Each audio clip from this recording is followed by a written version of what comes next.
Narmada બાયોકેમ limited દ્વારા આયોજિત NBCL summit 2024ના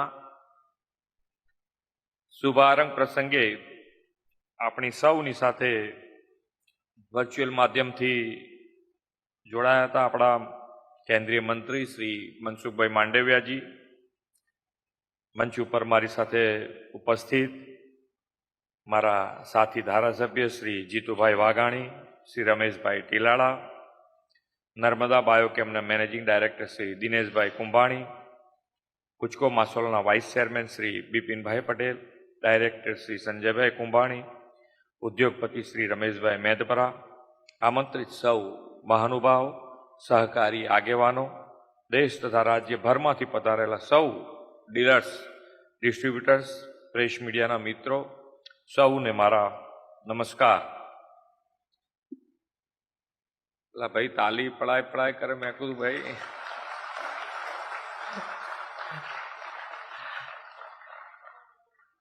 આ તો સારું છે કે અહીંયા ઓછા છીએ અમે અહીંયા, નહીતર તો તમારું શું થાય મને એમ વિચાર આવે.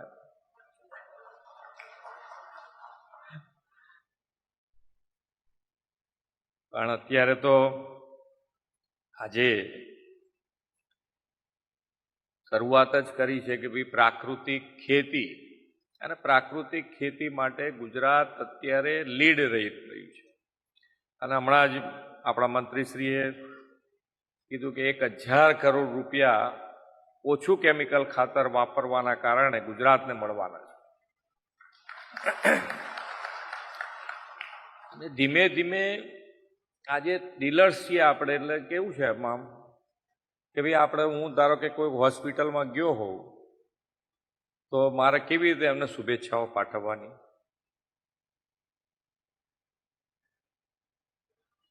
કે ભાઈ એમના ત્યાં જે આવે એનું સ્વાસ્થ્ય સારું થઈને જાય, એને કોઈ તકલીફ ના પડે, એ શુભેચ્છા વ્યાજબી છે. પણ મારે એને એવું તો ના કહેવાય કે તારી હોસ્પિટલ બહુ ફૂલે ફાલે ને આગળ વધે ને. એવું આજનું આ મારા માટે ફંક્શન છે કે ભાઈ ડીલરો છે બધા પ્રાકૃતિક ખેતી તરફ જ્યારે આગળ વધતા હોય તો રાસાયણિક જે ડીલર્સો રાસાયણિક ખાતર વેચે છે એ ધીમે ધીમે, આપણે કોઈ વસ્તુમાં એવું નથી કે ભાઈ આપણે એક જ દિવસે, અને સરકાર પણ, માન્ય વડાપ્રધાન શ્રી પણ આ નેનો યુરિયા છે તો નેનો યુરિયા અને એનું ડિસ્ટ્રીબ્યુશન જે રીતે થઈ રહ્યું છે એ પ્રમાણે ધીમે ધીમે ધીમે તમે પ્રાકૃતિક ખેતી તરફ જશો તો જ તમારે આગળ વધાય એવું છે. અને બધા સાયન્ટિફિક તમારી પાસે આંકડા હશે કે ભાઈ આમાં જો જમીન બચાવવી હશે, શું સ્લોગન આપ્યું છે? જમીન બલવાન તો કિસાન પહેલવાન, ધનવાન, બે બાજુ છે. તો એમાં તમારે જમીન બચાવવા માટે આપણે જગજીવન બાપુ આપણે સેવ સોઇલ માટેનું એક અભિયાન ચલાવે છે. તો સેવ સોઇલ માટે પણ કેવી રીતે, એમ કે ભાઈ તમારી અંદર જે જમીનની અંદર જે કાર્બન ઘટી રહ્યો છે એને વધારવાનું તમારી પાસે કોઈ બીજું સાધન જ નથી. એ ગાય આધારિત પ્રાકૃતિક ખેતી તરફ નહીં જાઓ તો ધીમે ધીમે તમારી માટી એ રેતી થતી જાય છે, આવું મને સમજાય છે. હવે એની અંદરથી જો બહાર નીકળવું હશે તો તમારે પ્રાકૃતિક ખેતી તરફ જવું જ પડશે, આજે નહીં તો કાલે, કાલે નહીં તો પરમ દિવસ. અને સાથે સાથે એવા પણ અત્યારે સાયન્ટિફિક આયા છે તારણો કે ભાઈ આની અંદર રાસાયણિક ખાતરના કારણે જે અનાજ ઉત્પન્ન થાય છે એને ખાવાથી પણ રોગો વધુ ને વધુ થઈ રહ્યા છે. તો આ બધામાંથી મુક્તિ માટે શું કરી શકાય? અને આપણી પાસે અત્યારે નેતૃત્વ એવું છે કે આજે વડાપ્રધાન શ્રી આમ દૂરનું જોઈ શકે છે કે ભાઈ આમાંથી નીકળવા માટે આજથી શરૂઆત કરીશું તો આપણે આગળ વધી શકીશું. તો એના માટે થઈને પ્રાકૃતિક ખેતીનું અભિયાન આખા દેશમાં શરૂ કર્યું છે. અને આખા દેશમાં ગુજરાત અત્યારે અમારા આચાર્ય દેવવ્રતજી, રાજ્યપાલ શ્રી, એની મેં ખૂબ મોટી મોહિમ ઉપાડી છે. અને એ ખૂબ ખેડૂતોની સાથેની બેઠકો કરીને દરેક જણને સમજાવીને એમનું પોતાનું જે ખેત ત્યાં આગળ એમણે પ્રાકૃતિક આખી ખૂબ સરસ પ્રાકૃતિક આખું એમનું ખેતર છે અને એની અંદર એ દરેકે દરેક ઉત્પાદ એની અંદરથી પ્રાકૃતિક ખેતીથી લે છે ને એને બતાડી શકાય એવા એમની પાસે એના ઉદાહરણો છે. અહીંયા પણ આપણે હવે પ્રાકૃતિક ખેતી બતાડી શકાય. ગુજરાતમાં લોકોને ખેડૂતોને જોવા જવું હોય તો જોવા જઈ શકીએ એ તરફ આપણે આગળ વધી રહ્યા છે. એટલે આપણે તો દરેકે દરેક ક્ષેત્રે હમણાં અહીંયાથી અમારા ધારાસભ્ય શ્રી જીતુભાઈ કહેતા હતા કે ભાઈ આપણે સેમિકન્ડક્ટર એટલે લેટેસ્ટમાં લેટેસ્ટ જેને કહેવાય કે ભાઈ આખું દરેક ઉદ્યોગમાં એક આ સેમિકન્ડક્ટર એ ઇન્ડિયા માટે દરેકે દરેક વડાપ્રધાને પ્રયત્ન કર્યા છે કે એનું મેન્યુફેક્ચરિંગ ભારતમાં આવે, પણ એકે વડાપ્રધાન એમાં સક્સેસ ના ગયા. ફક્ત ને ફક્ત સક્સેસ ગયા માન્ય વડાપ્રધાન શ્રી નરેન્દ્રભાઈ. અને આજે તમે જુઓ તો એ માઇક્રોન હોય કે ટાટા, ગઈકાલે ટાટાને મંજૂરી આપી છે, એનું ઉત્પાદન અહીંયા આગળ ધોલેરા શરૂ થવાનું છે. એટલે આપણે આત્મનિર્ભર જે વાત છે તો આત્મનિર્ભર દરેકે દરેક ક્ષેત્રે થવું છે. કૃષિથી માંડીને દરેકે દરેક છેલ્લામાં છેલ્લું અત્યારે તમારે બધા એને ફોન વગર ચાલે એવું જ નથી. તો એ ફોન તમારે વાપરવો છે, વધારે ને વધારે વાપરતા જવાનું છે. તો એ બધા માટે આ અહીંયા ગાડી product made in India, make in India, આ બધા જ ઉપર ભાર મૂકી અને માન્ય વડાપ્રધાન શ્રી અત્યારે જ્યારે આગળ વધી રહ્યા છે. અને ગઈકાલે જ હું 29મી ફેબ્રુઆરી એટલે લીપ યરને જગ્યાએ 29 તારીખને આપણે લીપ ડે કહીએ છીએ. લીપ એટલે આમ જમ્પ, ઊંચો કૂદકો જેને કહીએ ને એમ. તો મેં ગઈકાલે જ એક પ્રેસમાં વાત કરી હતી કે અત્યારે માન્ય નરેન્દ્રભાઈના બેઠા પછી આપણા માટે દરેકે દરેક વર્ષ લીપ યર બન્યું છે. એટલા જમ્પ દરેકે દરેક ક્ષેત્રમાં માર્યા છે. તમે જુઓ કોઈ પણ ક્ષેત્ર તમે લઈ લો તો તમને એમ લાગે કે આ કેટલો મોટો બદલાવ, ના આપણા પોતાનામાં આવી ગયો છે બદલાવ. એક ભારત શ્રેષ્ઠ ભારત બનાવવા માટે આપણા પોતાનામાં બી બદલાવ એટલો મોટો આવી ગયો છે. એક વ્યક્તિ આપણા બધાના મોંમાંથી એવું એક નીકળી ગયું હશે કોક વખત કે યાર આ દેશનું કંઈ નહીં થાય. આજે એક વ્યક્તિ, એક નેતૃત્વ આપણને મળવાથી દેશ અને દુનિયામાં ભારતનું નામ થયું. આજે દરેક જણ G20ની તમે અહીંયા આગળ સબમિટ કરી તો એની અંદર લોકો આપણા ત્યાંથી આપણી સંસ્કૃતિ, આપણો બિઝનેસ, આપણું ઇન્ફ્રાસ્ટ્રક્ચર બધું જોઈને ગયા છે કે હવે ભારત કોઈ દેશથી ક્યાંય પાછું નથી અને વિકસિત ભારત તરફ આપણે આગળ વધી રહ્યા છે.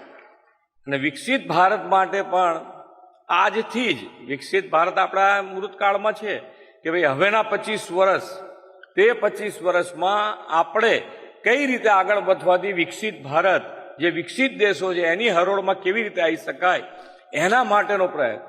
અને એના માટે ખાલી મોટા મોટા શહેરો જ નથી પકડવાના, આપણે અંતરિયાળ ગામો સુધી જે સરકારની યોજનાઓ હતી એ છેક અંતરિયાળ ગામો સુધી મોદી સાહેબનો ગેરંટી રથ છેક સુધી પહોંચ્યો, એમને મળતા લાભો આપ્યા અને એ પણ મુખ્ય ધારામાં જોડાય એના માટેનો આજથી પ્રયત્ન શરૂ કર્યો છે.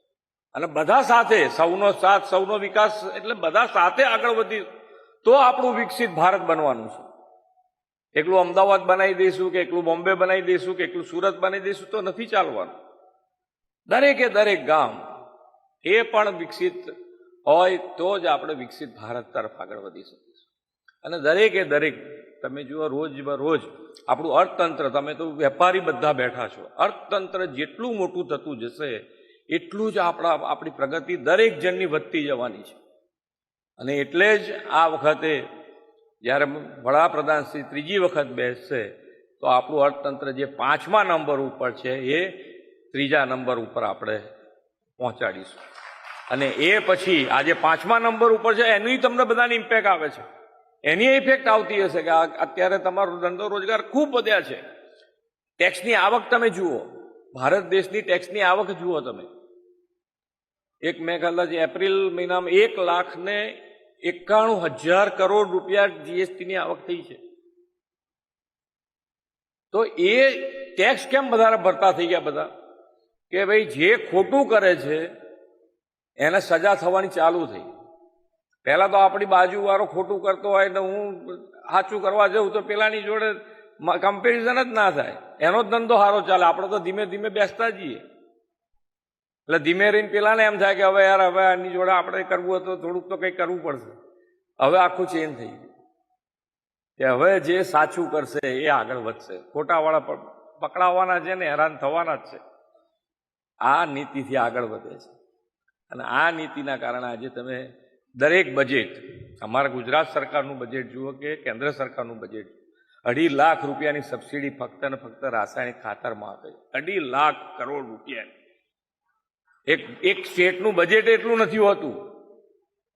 અમે તો 3 લાખ કરોડની બહાર નીકળ્યા છે, પણ એક સ્ટેટના બજેટ નથી હોતા. અહીંયા ગુજરાતનું બજેટ તમે જુઓ, નરેન્દ્રભાઈ એકદમ ગ્રેજ્યુઅલી ધીમે ધીમે બધું અંદર લેતા, અને એનો લાભ આજે આખા દેશને મળી રહ્યો છે. અને આપણે બધા સાથે રહીશું અને જેટલું બને એટલું દરેક જણ કેવી રીતે સહયોગ આપી શકે સરકારને, રાષ્ટ્ર ભાવના બધાને અત્યારે ખૂબ વધી છે. અને એના ઘણા બધા માન્ય નરેન્દ્રભાઈએ એવા પ્રોગ્રામો કર્યા છે કે જેથી બધાને રાષ્ટ્રભાવ જાગે. હર ઘર તિરંગા ગણો કે મેરી મિટ્ટી મેરા દેશ ગણો, તો એ બધા કાર્યક્રમો બધાને આજે. અને તમે અહીંયા બધા ફોરેન બહુ ફરવા જતા હશો, તો પહેલા તમારે ઇન્ડિયન પાસપોર્ટ મૂકો ને એટલે જ પેલાનું મોઢું એમ થાય કે ઠીક છે એમ. ને અત્યારે તમે ઇન્ડિયન પાસપોર્ટ મૂકો એટલે એની ચમકથી આપણને આનંદ થઈ જાય કે ઓહો આપણું ગર્વ છે, વધતું જાય છે. અને કાલે અહીંયા અમિતભાઈનો કાર્યક્રમ હતો. અમિતભાઈ કહે કે એવા દિવસ આવશે કે ઇન્ડિયાના વિઝા લેવા માટે લોકો લાઈનમાં ઊભા હશે. એટલે આજે આપણા માટે આવા નેતૃત્વ મળ્યું હોય તો આપણે બધા સાથે મળીને આગળ વધવું છે. અને આગળ વધવા માટે આપણું સ્વાસ્થ્ય સારું રહે, અને સ્વાસ્થ્ય સારું રાખવા માટે આપણું જમીનનું સ્વાસ્થ્ય આપણે સુધારીએ. અને જમીનના સ્વાસ્થ્ય સુધારવા માટે જે આજે અહીંયાથી નવતર પ્રયોગ કર્યો છે કે ભાઈ પ્રાકૃતિક ખાતરનું નેનો બંને, જ્યાં સુધી પ્રાકૃતિક તરફ ના વળી શકીએ ત્યાં સુધી નેનો વપરાય, અને એ પછી ધીમે ધીમે પ્રાકૃતિક તરફ વળી શકાય. તો આ બંને સાથે મળી અને આપણે ખૂબ સારી રીતે જેટલું બને એટલું ખેડૂતો માટે જેટલું કહી શકાય એટલું કરીએ, અને ખેડૂતોને પણ આત્મનિર્ભરતાથી આગળ વધારીએ, અને આપણે સૌ સાથે મળીને આગળ વધીએ. એ જ અભ્યર્થના સાથે વિરમું છું. ભારત માતા કી જય. વંદે માતરમ. જય જય ગરવી ગુજરાત.